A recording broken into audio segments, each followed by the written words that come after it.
Buenas tardes. Gracias por estar aquí. Quiero, agradecer a la Casa de Galicia por este momento, por este espacio brindado para poder difundir la obra de Federico Mediante, un pionero en el género de aventuras, un pionero en muchas actividades, como fue el explicar el cine mudo, en lanzarse a la aventura de ir a América por el solo hecho de querer conocer nuevos lugares a los 14 años, de ir a pelear a la guerra de África, de innovar y meterse por la selva del norte argentino y cazar tigres, cosas que después fue volcando en todas sus novelas. Me siento muy feliz de estar aquí realizando la presentación del libro, que cuenta la vida de un español notable y aventurero, gallego por adopción, según sus propias palabras. Gracias a la Casa de Galicia en Madrid por abrirme las puertas de este hermoso lugar y en la ciudad donde Federico Mediante produjo gran parte de su obra. Agradezco vuestra presencia, que me regalen este tiempo de sus vidas para escuchar y conocer sobre el inmenso aporte que Federico Mediante dejó como legado a la literatura española. Sin duda, con su obra colaboró a la cultura de masas y a la alfabetización de las clases populares. Ese era el objetivo que lo movía y alentaba. Saber que si sus novelas llegaban a muchos hogares, incontables personas ejercitaban la lectura, base fundamental para informarse y salir de la ignorancia. Cuento con el honor que me acompañe Fernando Eguidazu en esta presentación para poner en contexto histórico la época que le tocó vivir. Fernando Eguidazu es licenciado en Derecho y Ciencias Económicas, con una dilatada trayectoria en el sector privado y en la administración pública, donde ha ocupado altos cargos en los Ministerios de Economía y Asuntos Exteriores. Estas actividades profesionales no le han impedido dedicarse al estudio de la literatura popular española, de la que ha reunido una de las más importantes colecciones de España, alrededor de 50.000 ejemplares, que actualmente se encuentran en el Instituto Iberoamericano de Berlín. Es autor de la obra Del folletín al bolsilibro, 50 años de novela popular española, 1900-1950, y coautor de Biblioteca Oro, Editorial Molina y la literatura popular, 1933-1956.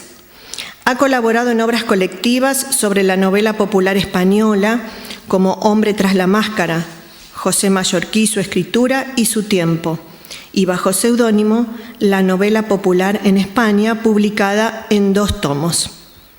Lo dejo entonces con Fernando, que va a hablar. Muchas gracias, Ana. Buenas tardes a todos.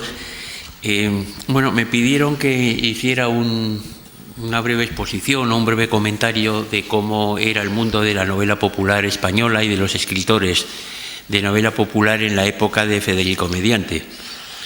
Lo que yo quería primero era hacer una brevísima apología de la novela popular, explicar por qué tiene importancia y luego ya comentar esa parte que era el entorno en el cual se movían estos novelistas. La novela popular, o la novela de kiosco, si prefieren ustedes ese nombre, a mí me gusta más, incluso porque es más concreto, ¿no? Ha sido siempre absolutamente marginada y despreciada, no solamente por la universidad, sino por, llamarlo de alguna forma, por las élites intelectuales, ¿no? Se ha considerado siempre una lectura pues, de gente de poco nivel intelectual, incluso de poco seso, digamos. No se ha estudiado en absoluto, o se ha estudiado muy poco. En otros países, como Estados Unidos, por ejemplo, sí se le está prestando mucha atención, pero en España no había, hasta hace relativamente poco, realmente libros ni estudios sobre la novela popular. Yo creo que es importante por varias razones. La primera de todas es que eso es lo que leía la gente. O sea, la gente no leía Balmes, la gente leía novelas de piratas, novelas del oeste, y no solamente lo leía gente de un nivel cultural bajo, lo leía absolutamente todo el mundo. Lo leía todo aquel que quería distraerse un rato y olvidarse de las preocupaciones. De la misma forma que un gourmet, pues si tiene hambre, un día se come una hamburguesa. O una persona con un altísimo nivel intelectual, pues es capaz de tragarse un culebrón de la televisión o un programa de preguntas y respuestas. Es decir, que eso lo leía absolutamente todo el mundo y además era la vía de entrada de nuevos lectores. O sea, los adolescentes, los niños empezaban leyendo tebeos, luego pasaban a leer novelas de Salgari, novelas del Coyote y a partir de ahí arrancaba pues su actividad cultural y su gusto por la lectura. Bueno, la segunda razón es que, aunque la literatura popular en general no era de gran nivel cultural literario, digámoslo así, sí hubo autores interesantes. Hubo a lo largo de los 100 años, digamos, que cubre el periodo que por lo menos yo he estudiado, ha habido autores muy interesantes y que fuera del contexto de la literatura popular pues tendrían importancia literaria a secas. La tercera, para un economista como yo, es especialmente importante, y es que las editoriales de novela popular fueron empresas muy importantes, fueron las primeras multinacionales españolas. Bruguera tenía filiales en varios países sudamericanos, Toray también, la editorial Juventud, la editorial Molino,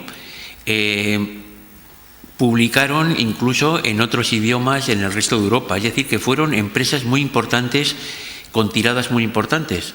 En una época en la cual España era un país muy pobre y se leía muy poco, hubo novelas de los años 40 que tenían tiradas de 60.000 ejemplares.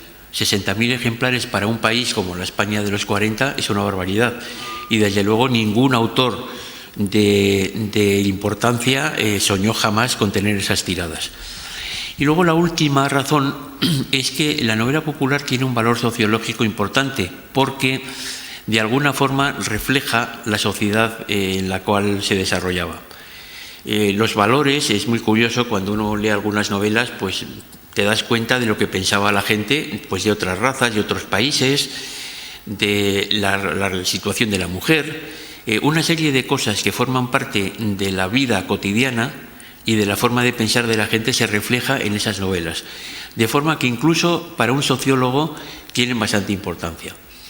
Esas son las razones por las cuales yo creo que es una literatura que no digo que merezca por recibir el mismo trato que Cervantes, pero lo que sí merece es que se la tenga en cuenta y en los manuales de literatura, como sucede en otros países, pues una pequeña parte, y yo creo que no sería malo que se dedicara a la novela popular.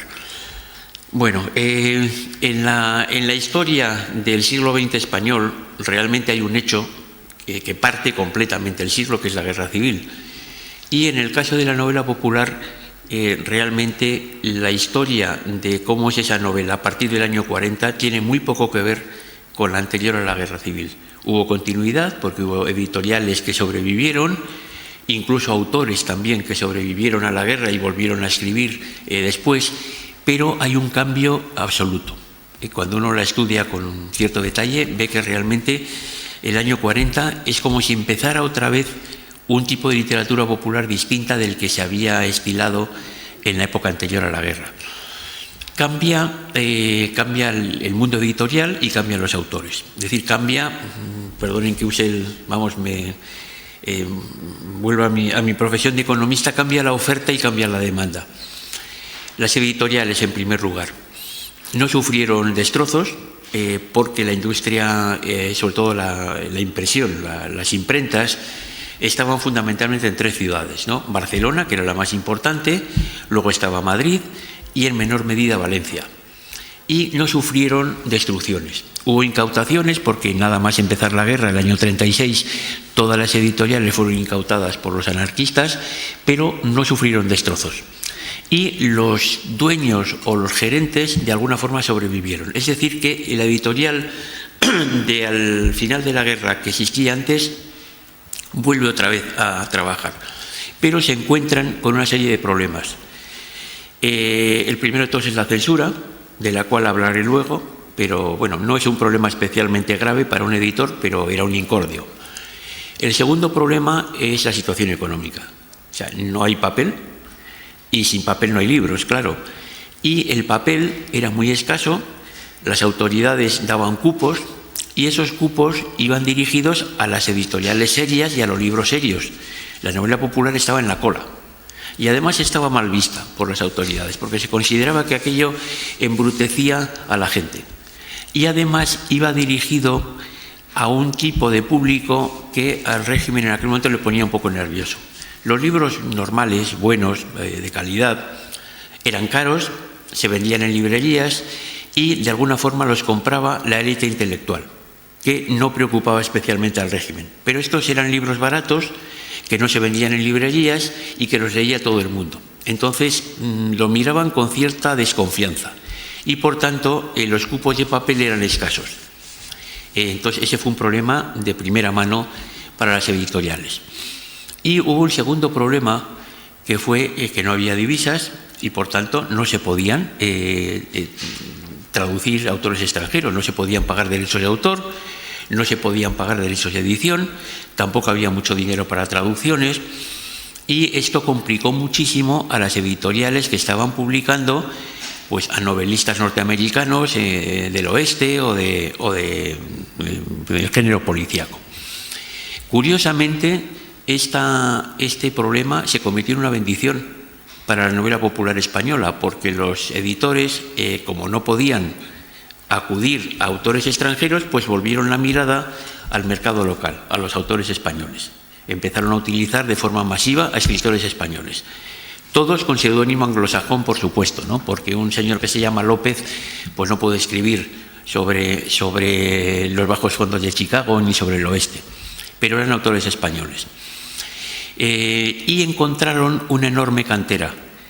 Por una parte, había una cierta cantidad de republicanos represaliados, gente que habían sido profesores universitarios, maestros de escuela, periodistas, que ya no podían ejercer la profesión y que era gente pues, que sabía escribir o por lo menos tenía un nivel cultural que les permitía escribir con cierta soltura, aunque no fueran novelistas, y esta gente encontró en la novela popular una forma de sobrevivir.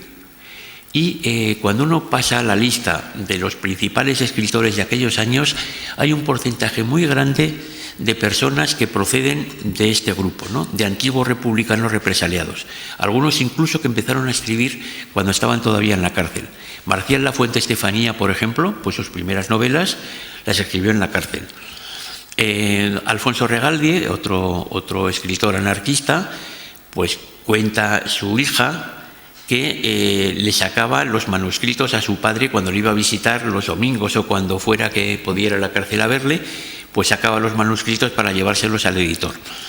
Y luego hubo mucha otra gente que no es que no pudiera dedicarse a otra cosa, no estaban represaliados, pero en la España del hambre estas novelas no estaban mal pagadas.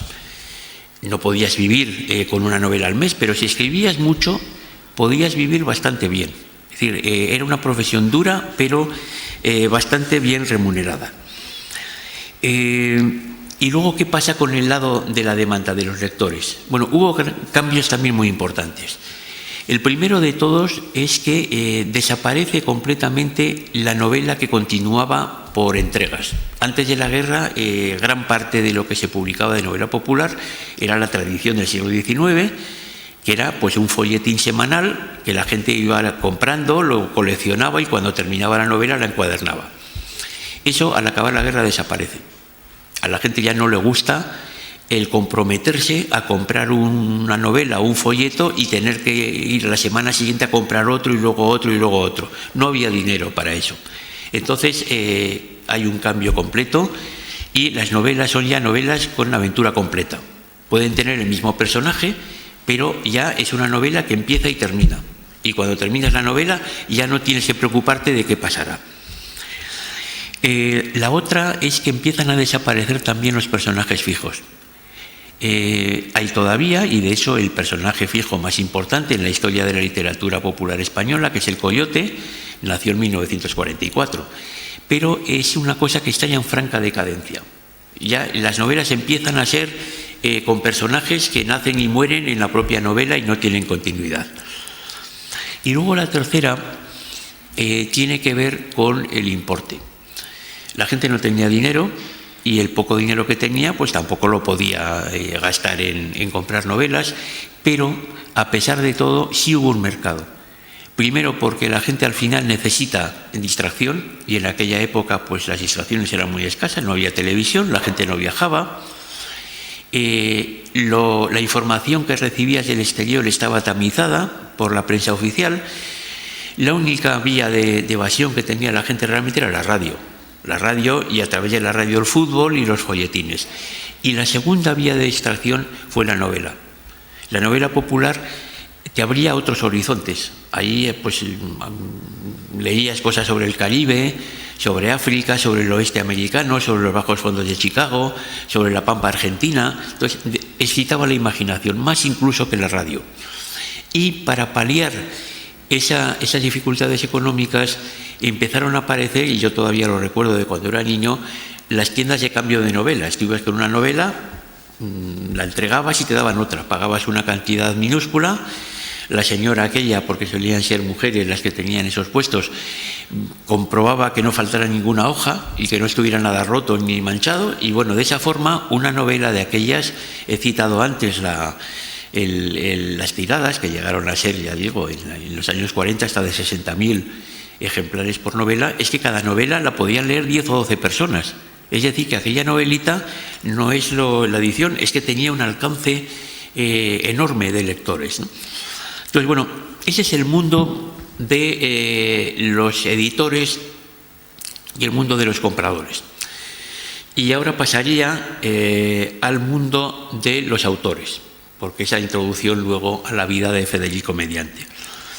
Bueno, un escritor de novela popular era un personaje que vivía sometido a unas reglas muy duras. No tiene nada que ver con un escritor de novelas normales. Bueno, en primer lugar, tenía el problema de la censura.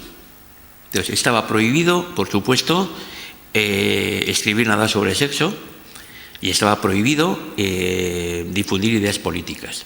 Y había una censura previa, y había unos censores que además, pues realmente tenían también sus manías y sus perversiones, y a veces encontraban cosas censurables en lo más inocente, ¿no? Y hay miles de anécdotas de cosas aparentemente inocentes, pero que para el censor pues no pasaban. Esto no fue un problema muy grave para los autores, aunque pueda parecer que sí. Hombre, te limita la capacidad creativa, pero en todas las épocas de la historia, en medio de dictaduras, ha habido grandes literatos. Los autores se amoldaron a eso. Primero se amoldaron los editores, es decir, que una novela es que no iba a la censura sin haber pasado previamente por el editor, que ya se había ocupado de tachar lo que él creía. Pero incluso el propio autor llegaba a autocensurarse, porque claro, una novela censurada es una novela no publicada, y una novela no publicada es una novela no cobrada. Y esta gente no se podía permitir el no cobrar la novela. Si te devuelven la novela, la tienes que corregir, la tienes que rehacer, pierdes tiempo, y como decía antes, y ahora lo comentaré más, era gente que escribía mucho y muy rápido, porque para poder vivir razonablemente tenía que escribir muchas novelas, con una solo no le daba para vivir. Por tanto, los primeros que se amoldaron a la censura fueron los propios escritores. Había otra censura, o otras normas, mejor dicho, que limitaban más la capacidad de estos escritores, que eran las condiciones sobre el tipo de novela que había que escribir.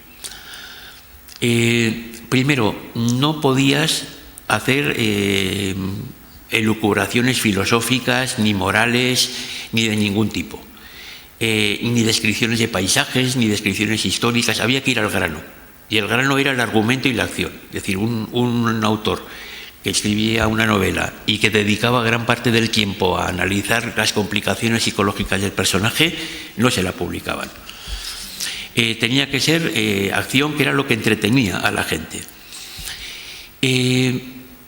El protagonista no podía ser bajito, ni gordo, ni feo. Tenía que ser alto, varonil, valiente, honesto. ¿Por qué? Pues porque el personaje, el lector se identificaba con el personaje. Umberto Eco, que ha estudiado mucho el tema de la literatura popular frente a la literatura culta, por llamarlo de alguna forma, explica que en la literatura culta uno se reconoce en el personaje, pero se reconoce por afinidad. Es decir, tú descubres en el personaje cosas de ti mismo, incluso algunas que no conocías, incluso algunas que no te gustan. En la novela popular uno se identifica con el personaje por diferencia. Es decir, el personaje es como a uno le gustaría ser, no como es. Entonces, a uno le gustaría ser alto, rubio, ojos azules, valiente, atractivo para las señoras y que ganaba siempre en todas las peleas. Y el personaje tenía que ser así, porque era el prototipo de lo que el lector querría. Y la chica, que en aquella época pues la mentalidad no era la actual, que era el premio que conseguía el personaje al acabar la novela, después de matar al malo, pues la consecuencia era que se iba con la chica. Pero la chica tenía que ser guapa. En eso no era negociable. Y la novela tenía que terminar bien. Entonces el autor tenía que tener en cuenta todo eso. No es que el editor, al llegar a la editorial, le leyera la cartilla y le dijera no, tienes que hacer esto, no, pero es que si no lo hacía no le publicaba. Entonces eran normas tácitas, pero los argumentos tenían que ser así: acción pura, pocas descripciones, pocas elucubraciones, nada de psicología, personajes sencillos, protagonista bueno, guapo y alto y rubio y por supuesto muy hábil con las pistolas, porque claro, ganaba siempre, y la chica muy guapa, y final feliz. Entonces, si no hacías eso, no publicabas. Y luego venía la parte que era la peor para él, la que realmente hacía uno admirar a los autores de aquella época. Para poder vivir decentemente de la literatura, pues tenías que escribir una media, como mínimo una novela a la semana, como mínimo. Los contratos que hacía la editorial Bruguera en los años 50, el contrato estándar estipulaba 6 novelas al mes. Había escritores que les iba muy bien, llegaban a escribir 2 novelas a la semana y se dedicaban solo a eso. Pero muchos otros pues compaginaban la literatura con una ocupación, con lo cual tenían que escribir de noche. Vamos, González Ledesma, Silver Kane, era su nombre en las novelas, pues cuenta en sus memorias que él, cuando volvía de trabajar a las 9 de la noche, se subía a un fregadero que tenía en la azotea de su casa y allí, pues con una máquina de escribir en una mesita, escribía hasta las 3 o las 4 de la mañana. Es decir, que tenía que escribir mucho. Y luego la novela tenía un límite. Una novela normal, ¿cuántas páginas tiene? Las que quiera el autor. Lo mismo hay novelas de 200 páginas que de 800. La novela popular de aquella época era estándar, tenía 96 páginas. Las novelas de bolsillo, que se popularizaron luego en los años 50, tenían 126 páginas y de ahí no podías pasar, no podías pasar. Entonces, claro, imagínense ustedes un señor que tiene que escribir 1 o 1 y media novelas por semana, de 96 páginas, al acabar el trabajo por la noche, que vuelve cansado. No puedes pensar un argumento con calma porque no tienes tiempo. Por tanto, era gente que bosquejaba más o menos una idea general y se sentaba a escribir, y la novela pues salía, discurría pues como podía, ¿no? Si, como decimos aquí, pues si era hombre de San José y si era mujer, pues la Purísima Concepción. Pero no podías preparar el argumento y trabajarlo porque no tenías tiempo. Y luego tenías que dosificar la novela, porque era como el 7,5, que no puedes ni pasarte ni no llegar. Si te entretenías mucho, pues de repente mirabas y te quedaban 3 páginas y tenías que acabar. Y entonces las novelas terminaban de mala manera. Si al revés corrías mucho, pues resulta que llegabas a la página 70 y te quedaban 20 páginas por rellenar y entonces tenías que empezar a añadir cosas. No podías rehacer porque no tenías tiempo. Además no existía el ordenador, ahí el sistema era la máquina de escribir con el folio y el papel carbón. Entonces no había tachaduras. Yo tengo algunos manuscritos de algunos que me regaló el hijo de José Mallorquí y no tienen tachaduras. O sea, lo que salía, salía. Y terminabas la novela y al día siguiente tenías que empezar la siguiente. Claro, en esas condiciones, el poder hacer, no digo yo una novela buena, simplemente una novela decente, no es tan fácil. Si luego además tenemos en cuenta la cantidad de novelas que escribió aquella gente, Federico Mediante no escribió muchas porque murió pronto y tuvo un periodo como autor relativamente corto. Pero, por ejemplo, González Ledesma escribió 1.300 novelas en su vida. Estefanía, según dicen, escribió 3.300 novelas a lo largo de su vida. García Lecha, otro autor de la época, 2.000. Claro, inventar 2.000 argumentos es tremendo. Entonces, cuando lees críticas, dices, hombre, si es que novelas son todas iguales, dice, pero bueno, es que es imposible que sean distintas, porque ese señor ha escrito 2.000. Bueno, fue una profesión que tenía un componente de necesidad y un componente de vocación. Y la prueba es que toda aquella gente, luego los pocos que han dejado memorias o testimonios indirectos, pues curiosamente les gustaba su profesión, a pesar de que era muy dura, y el editor, que era alguien que les explotaba miserablemente, a pesar de que les pagara bien, la relación con él era buena.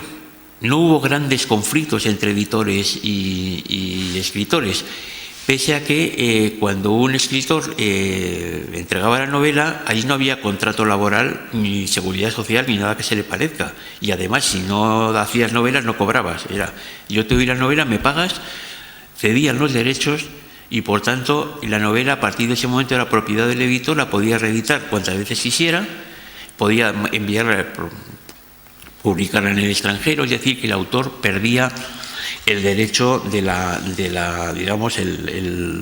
continuidad del uso de la novela. Todo eso fue cambiando con el tiempo, pero desde luego los años 40 fue así. Bueno, y con todo eso, pues hubo autores realmente buenos y algunos buenísimos.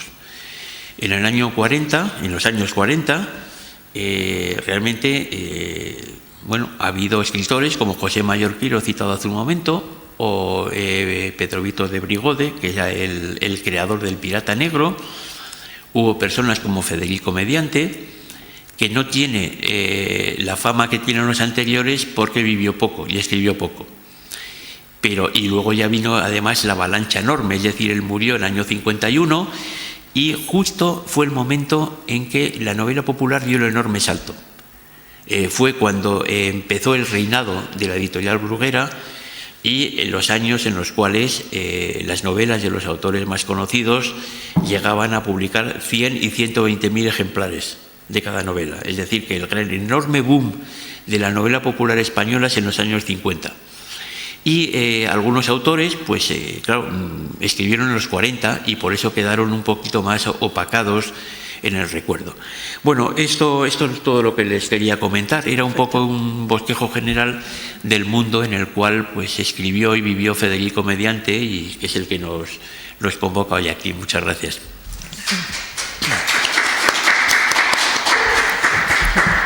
Gracias, Fernando. Y escuchándote, pude sumar algo más para el abuelo, que es que yo creo que fue un acto de resistencia también, ¿no? El haber escrito para todos, digamos, y haber desarrollado ese género. Como decía antes, en un primer momento que comienza este género y que él, su primera novela... Bueno, vamos a ir pasando una cronología de su época. Antes les quería contar por qué nace o cómo nace este libro. En realidad, bueno, se habrán dado cuenta, yo soy argentina. Mi abuela, la esposa de Federico Mediante, era argentina. Él se casó con una argentina 14 años menor que él, que conoció en uno de sus viajes, que vinieron acá, que se establecieron hasta que él muere en el año 51, donde entonces mi abuela regresa a Argentina con mi mamá española y un baúl lleno de las pertenencias, de los libros y de la documentación de su esposo.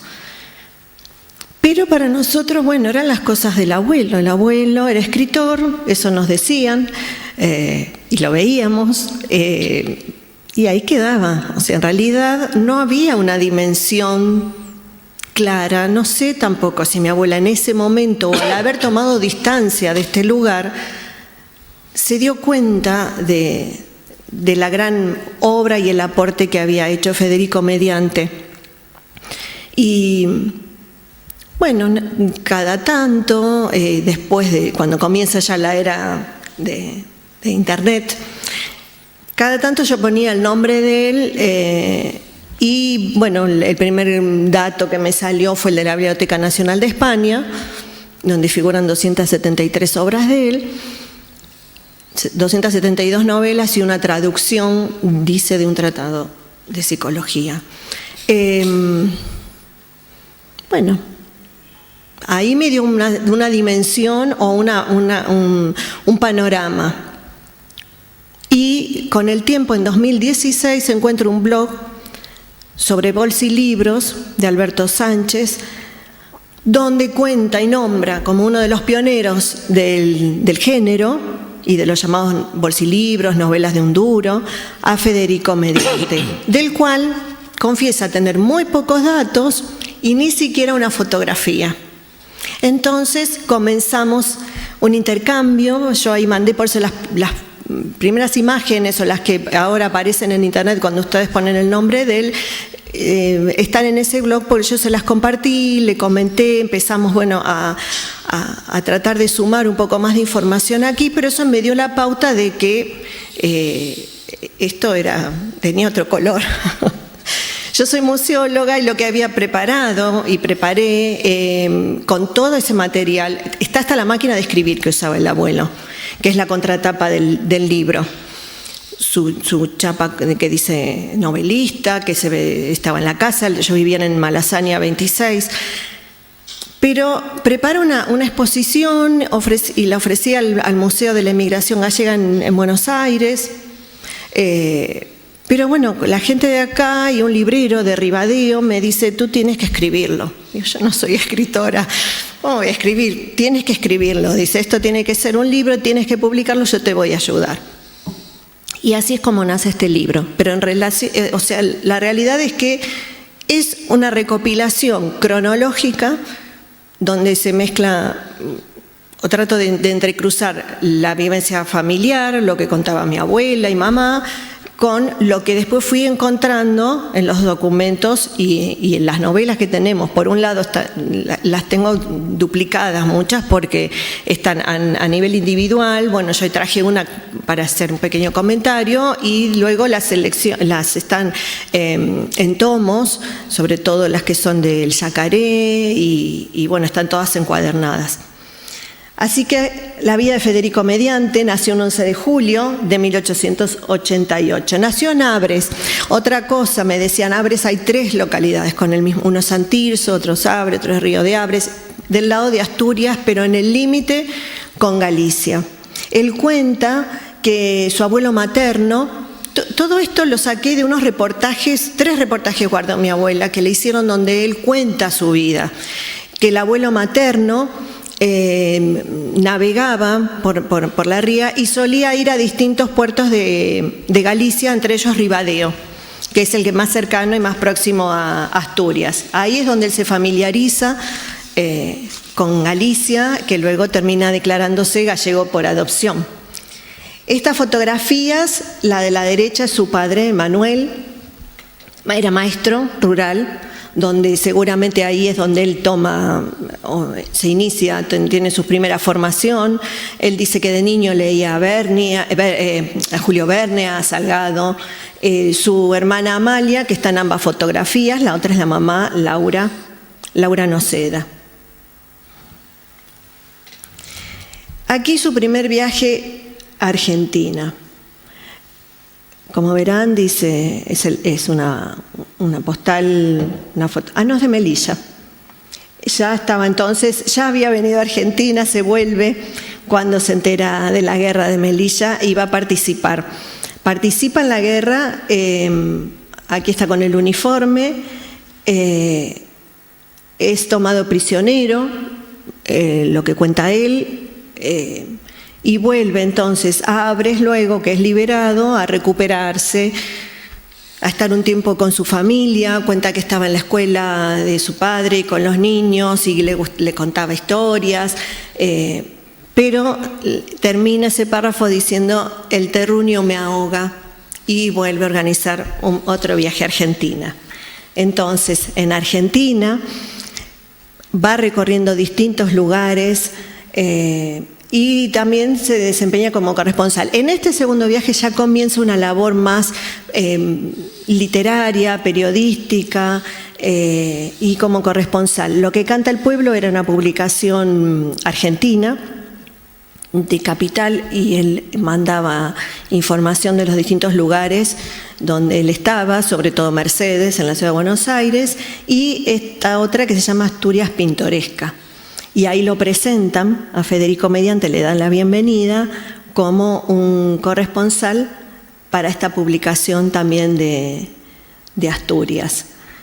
Él dice, ese segundo viaje, cuando llega a Argentina, participa de un circo, pero la mirada se tiene que pensar el circo criollo más como compañía teatral, que iban por las distintas ciudades. Él dice que eso le permitió llegar inclusive hasta Bolivia, Paraguay, distintas provincias de la Argentina, en Corrientes. En Paraguay se disuelve esa compañía, él pasa para el lado argentino en Corrientes y funda ya un periódico que dice que le hacía todas las funciones, inclusive, y por eso cuenta que iba a caballo por las distintas estancias para recaudar la publicidad. Ahí es donde cuenta también de este encuentro con el tigre, y que se quiere batir a duelo con uno de la estancia, y que después termina intermediando y todos comiendo un asado. Bueno, ese tipo de aventuras que él tuvo en el interior de la Argentina. Su primera publicación la realiza en Mercedes, Buenos Aires, 1925, o sea, ya casi un siglo, y es todo poesía, solo de poesía.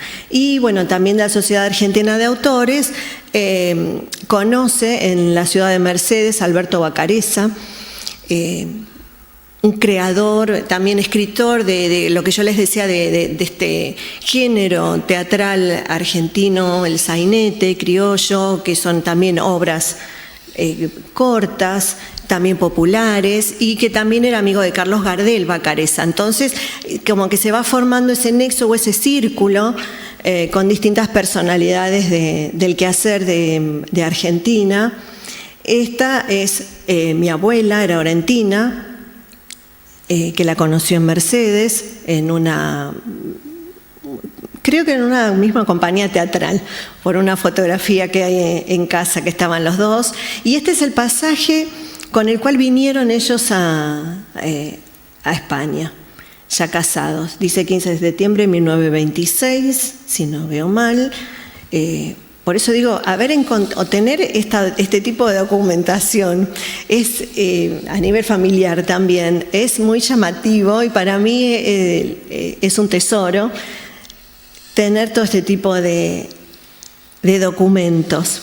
Bueno, así es como vienen, entonces se casan, vienen a España. Ni bien llegó acá, por eso en el 26, ya escribía para la Unión Ilustrada, el cuento semanal. Una publicación, bueno, de muchos años, creo que de Málaga era, ¿no? Pero con una tirada importante, y todos los sábados era el cuento semanal, y lo escribía Federico.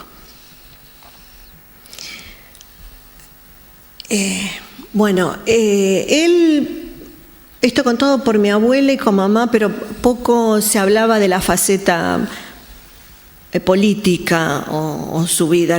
Es más, a veces decían el abuelo era anarquista, pero yo lo que encontré fue el carnet del Partido Republicano, a lo cual tampoco sé muy bien, pero bueno, dicen que él iba dando charlas para el sindicato. Es la versión familiar, que iba por distintas ciudades del interior de España. Así es como le sorprende la guerra en Galicia, puntualmente en Ribadeo, Y de esta manera quedan mi abuela acá, en Madrid, sola, y mi abuelo en Ribadeo, porque no podía regresar a Madrid. Quedan separados durante toda la guerra,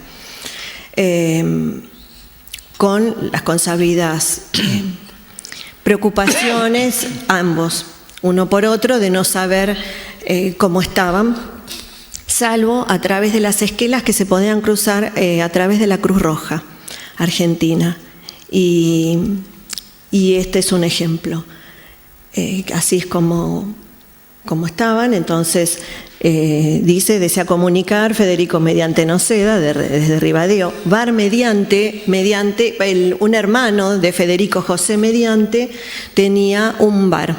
Después ya quedó como una institución. En Ribadeo todavía está, cambió de dueños, pero justo frente a la plaza principal, el Bar Mediante era una referencia. Eso le sirve, a Federico para quedarse allí. Cuenta que los primeros trabajos, claro, ya tampoco de pronto se encuentra sin trabajo. Él acá trabajaba en el Cine de la Flor, era...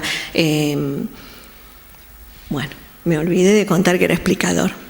Daniel, esa persona, ahora después vamos a volver para atrás. Está presente Daniel Sánchez Sala, que le escribió sobre los explicadores de cine.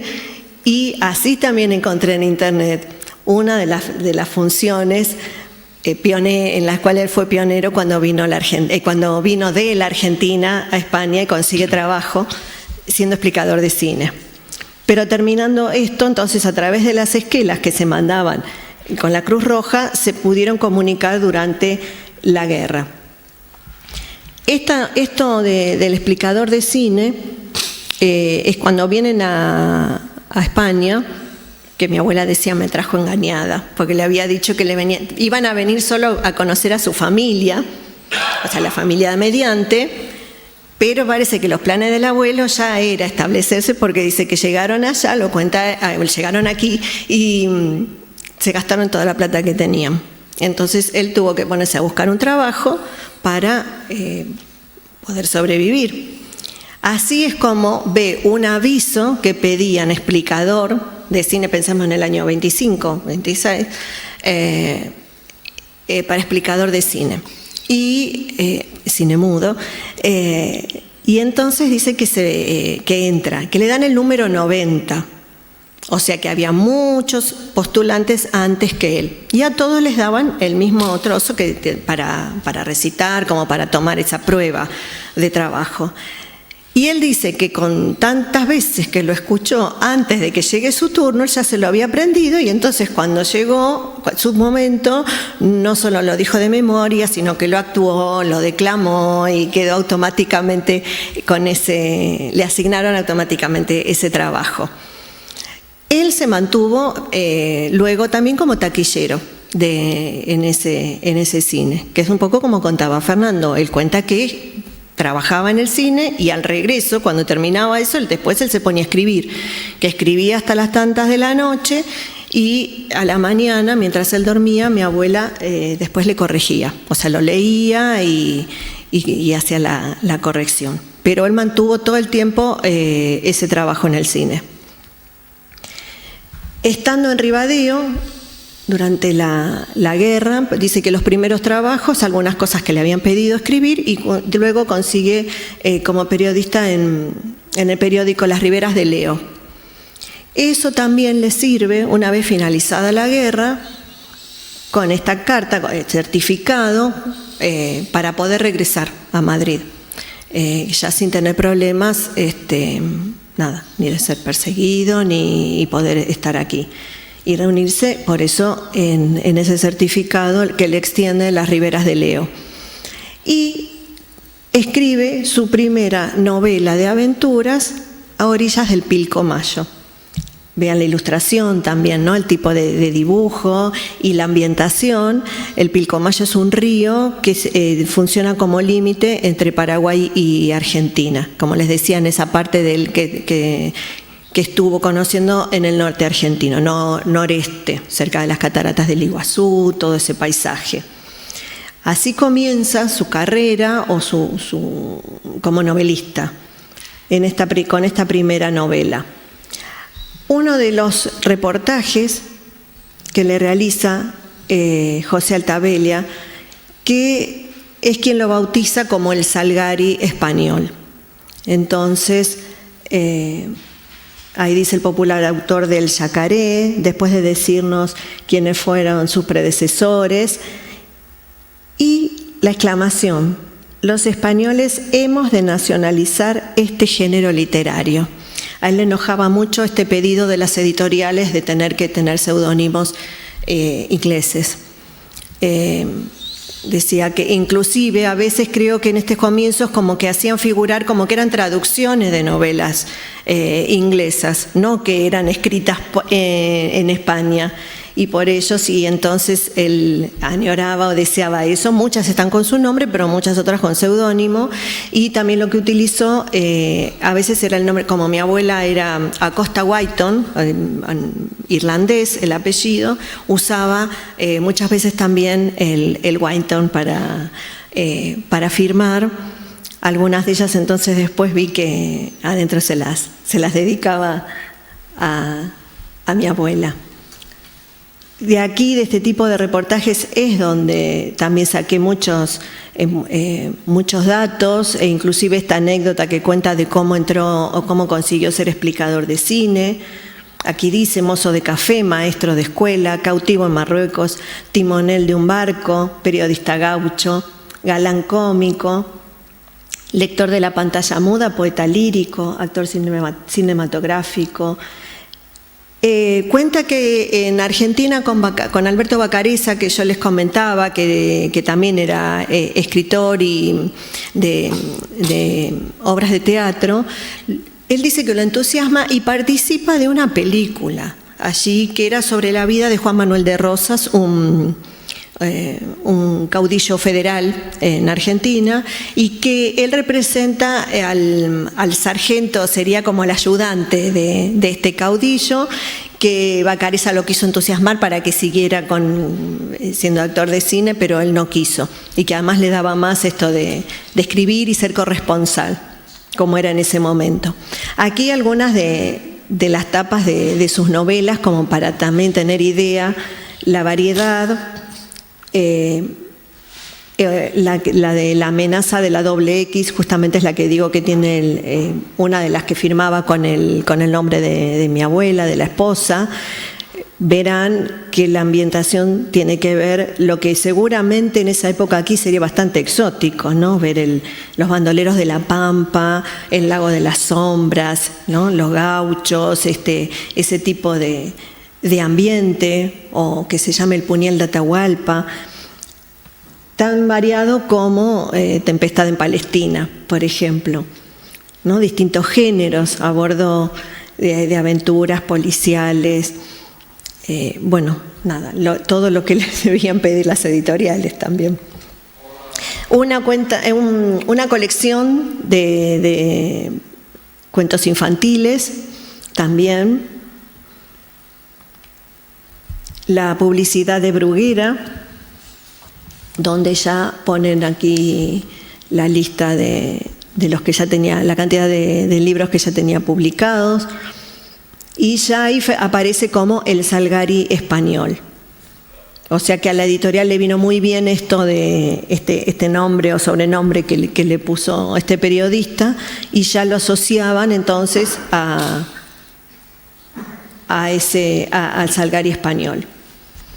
Este es simplemente el dato de lo que hay si uno pone en el catálogo de la Biblioteca Nacional de España, distintas fotografías. Es increíble la cantidad de fotografías que nos dejó.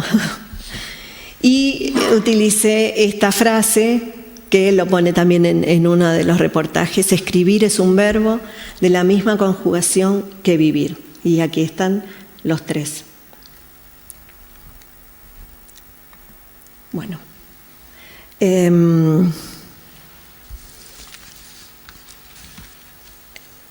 Si no están muy cansados, era un pequeño comentario sobre una de sus novelas, que se llama Amazona del Lago Salado. También por esto que me resultó bastante llamativo, o él tiene una novela que se llama La señorita detective, o sea, poniendo en época y pensando que él escribió en la década del 40, porque ya en el 51 fallece, me llamó la atención la importancia y el lugar que le da a la mujer, desde ponerla como protagonista, y por ejemplo, en esta novela, Amazona del Lago Salado,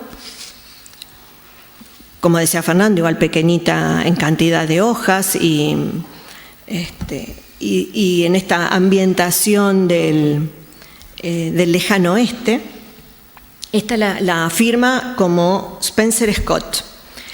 Pero como para tener solamente una semblanza en rasgos generales de lo que eran en las novelas. Lo que a mí me llamó la atención es esto. Tiene de protagonistas dos mujeres, Hilda y Olimpia. O sea, ya les da un lugar y lo que también me pareció llamativo es que manejaba un auto y entonces cuenta que se fue de donde ella vivía a un pueblo vecino, que a la noche tienen un problema con el auto y entonces paran en un lugar, ven una casa un poco abandonada y que había lo que ellos piensan que es unos bandoleros, pero se acercan ahí y la amazona, la pone como amazona porque se llama Amazona del Lago Salado, y se encuentra con estos 4 vagabundos, que entonces ella los increpa, como que por qué están así, y ellos le dicen: todos nosotros hemos estado en la guerra y nos hemos batido bien, creyendo que luchábamos para conseguir un mundo mejor. ¿Y qué hemos adelantado? Empeorar. Cuando nos marchamos teníamos trabajo, éramos felices y cantábamos a caballo cruzando los campos. Volvimos de la guerra y nuestros puestos estaban ocupados por otros, que eran muchachos cuando nos fuimos. Se gastaron nuestras ropas y dinero a fuerza de caminar. Ya lo ve usted, la guerra hizo de nosotros unos vagabundos. Digo, bueno, un poco acá está contando su época también y lo que le tocó vivir. Y yo lo pienso también como hasta un manifiesto pacifista, porque que la guerra no lleva a ningún lado a nada bueno.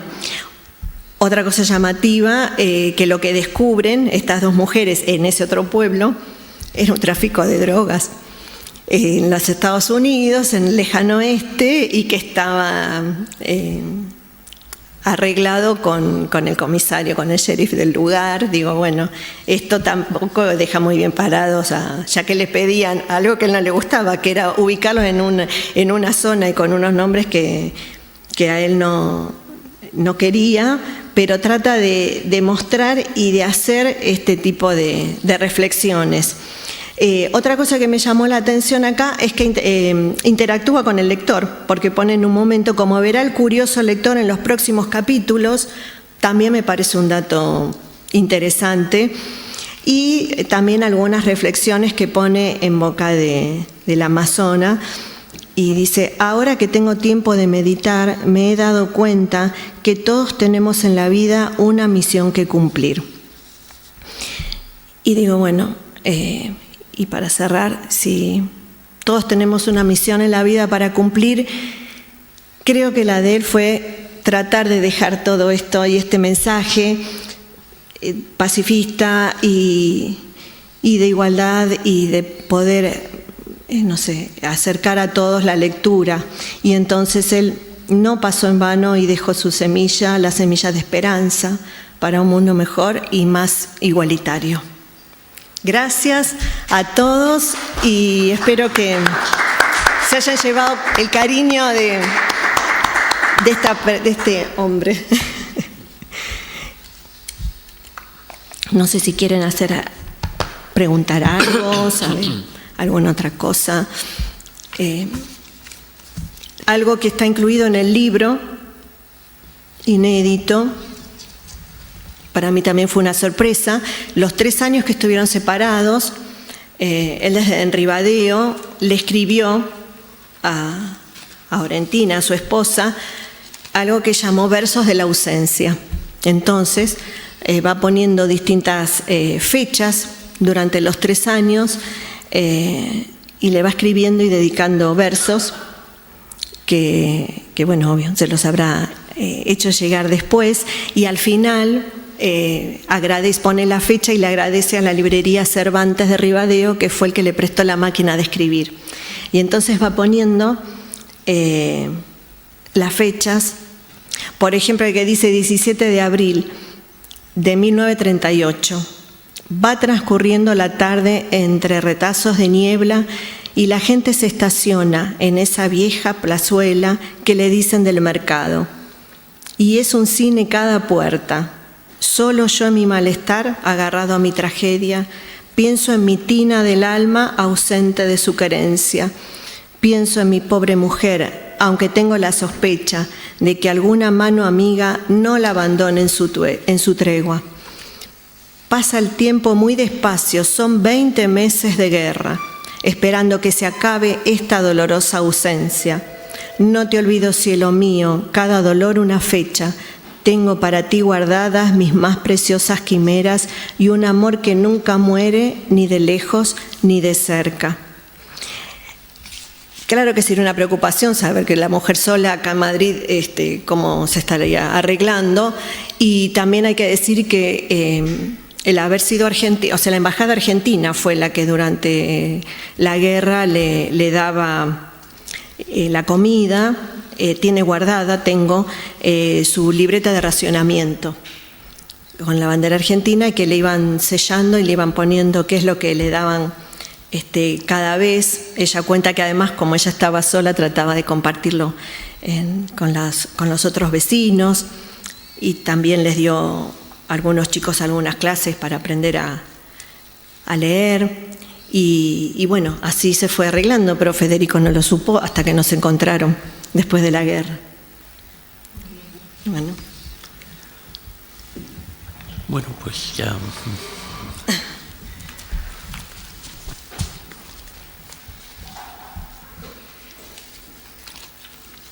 Bueno, pues muchas gracias a todos. Gracias.